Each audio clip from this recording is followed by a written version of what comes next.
So about 6 months ago, I shot a video on my Zpacks Duplex, and I did like the initial setup, my initial reactions and stuff. And now that I have about 1,100 miles on the tent, I figure I set it up, show you guys some tips, some tricks, and what I love about it. So you see how I have this staked out right now? It's real long, comes out real far away from the tent. Let me go inside and show you something real quick. Take this off. All right.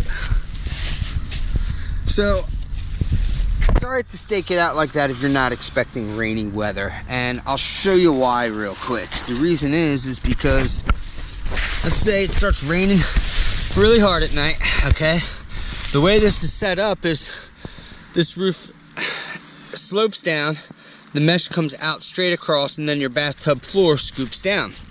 So what happens is when it's raining at night, if you roll up even, you know, a little bit on that bathtub floor, or in the middle of the night if you shift and pull that down, what happens is water will roll right down off the fabric onto the mesh here, and it can actually get in your tent. So when you are expecting inclement weather, all you do is you just stake much closer to the tent. And what that does is it makes it so that this roof comes down and the mesh is really angled. I don't know if you can see that now, but it takes a lot for me to pull down on this to get it to where it would come in.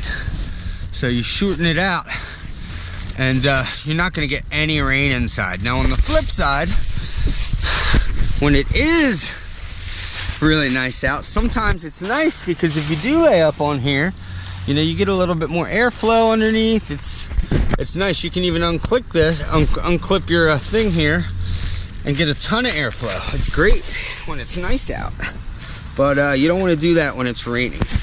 So some of the things that I loved in the last video about this tent, which I continue to still love, let's see, number one would be the fact that when it rains, I can leave a vestibule door open because there's a little bit of an overhang here, and it's not going to drip and get inside the tent because the bathtub floor is so high, and because there's kind of an overhang here, and it's genius the way that's designed. I really like it. Now, I do have to close that door if it's super windy and raining, because wind or rain will blow in, it'll hit the screen, and it may drip down and come in. I think that happened to me once, but for the most part, I can leave a door open when it rains, and what that's great for is it really cuts down on condensation. With any single wall tent, you're going to get condensation when it's really wet out. It's going to happen. I'm not saying I don't get any condensation in this tent, but it's really not that bad. I think once since I've had it, I've actually had to wipe the walls a little. But other than that, it's really good. There's a lot of airflow in this tent. The other thing I love about this thing is obviously its weight. It is, I think 24 ounces in the camo version. It's a little thicker.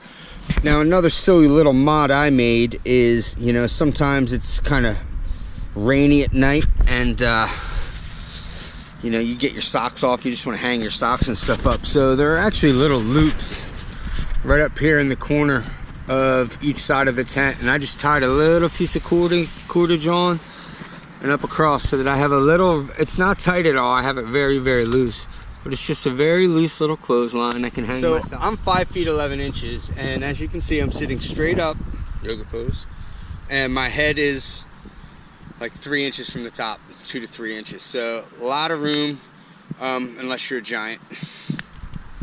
So after 11 or 1,200 miles on this tent, let me show you what is worn and what's happened. I had no choice one night but to kind of set up next to this river, and it was an area where I think a lot of locals go. And as you can see, I had a piece of glass poke up through the bottom of this tent, and it actually poked a hole in my mattress, which kind of sucked. I wasn't using any ground cloth. I've never used a ground cloth with this tent, actually. That may have helped, but it was a pretty sharp piece of glass. But it was an easy fix. I just threw a piece of Cuban tape on one side and a piece on the bottom, and the Cuban tape came with the tent. And you know, I've had 700 miles on the tent since, and no issue with the tape at all. Okay, and then I did have an issue, which was probably user error, where I don't think I unzipped my rainbow door wide enough, and I think when I was getting in, I stepped down on this bathtub floor, and I think when I did that, I ripped the zipper right here. So when I was done with my hike, it wasn't a big deal.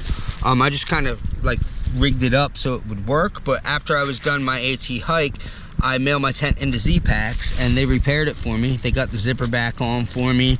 They sewed in a nice little patch there, and they reinforced it on the other side as well. They reinforced each one of them for me so that it never happens again. So it's really cool of Zpacks to do. They repaired it no charge. They stand by their products for, I guess, a through hike. So yeah, they're really. So this tent, people say, oh man, they're so expensive. I could never spend that much money on a tent. Well, yeah, it's a $600 tent. It is, but it's a 2-person tent. You could easily fit 2 mattress pads in here side by side, and then you add in the fact that I did, let's see, 1,000 miles, 1,100 miles of the AT with this, and I'm going to do 2,600 miles of the PCT with this. So you're looking at what, 3,700 miles for $600 every night living in it? It's not that expensive. Thanks for tuning in for my update on the Zpacks Duplex. I love this tent. Definitely check them out, zpacks.com. Aloha.